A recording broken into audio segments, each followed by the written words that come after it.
Over the last 2 years, he made the case directly to the American people to build a middle class, to make sure businesses can compete both at home and across the globe, to make sure families have clean drinking water, high-speed internet, modern roads, bridges, airports. All the while, he kept his promise that he wouldn't raise taxes on anyone earning under $400,000 a year. So on March 31st, President Biden introduced the American Jobs Plan, and his team immediately got to work. In 7 months, we accomplished what Washington has been trying to do for decades. And today we're joined by someone who we can honestly say was key to every step of the process. As Mayor Buttigieg was ringing the bell about infrastructure and the needs across the country years ago. Since taking the helm of the Department of Transportation, he's been a man on a mission, crisscrossing the country and making many late night calls up to the Hill to get this deal done. And with that, I'm going to turn it over to the Secretary to talk through the deal, and then one of my White House colleagues, Samantha Silverberg, is going to walk through some of the substance and take a few questions about the package. So with that, Mr. Secretary. Well, thank you, Zach. Thanks for your great work, and thanks to everybody who's joining us. I'll be brief because you have some really good substantive content ahead, but my main role here is to thank everybody on this call. You have done so much to advance this historic achievement. You educated colleagues and the country.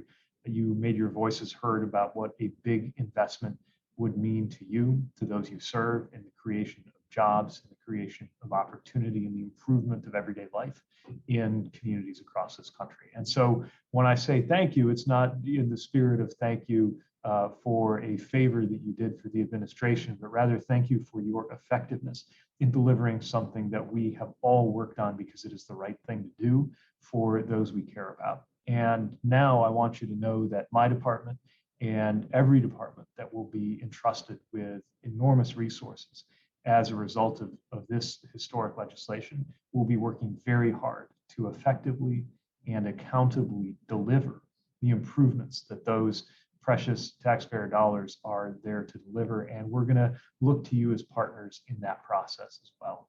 I know I would be preaching to the choir if I talked about the virtues of this bill, but again, just reflecting on what it means to have this level of historic investment in not just roads and bridges, ports and airports, trains and transit, but in safe drinking water, in universal internet access, in the kind of energy grid that we're going to need, and thinking about the jobs that it's going to create.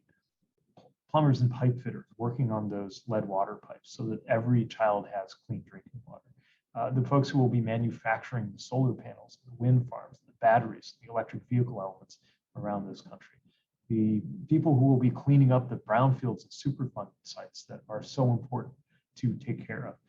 The work that will be so elemental to building up the resilience of this country, whether it's the economic resilience in something like supply chains that are no longer just for policy wonks to talk about, but on everybody's minds, or the physical resilience facing the impacts of the climate issues that I'm on my way to Glasgow to continue discussing as the world takes a new level of urgency toward addressing them. And I'm looking forward to arriving there with the ability to celebrate this historic achievement that is as much yours as it is anybody's.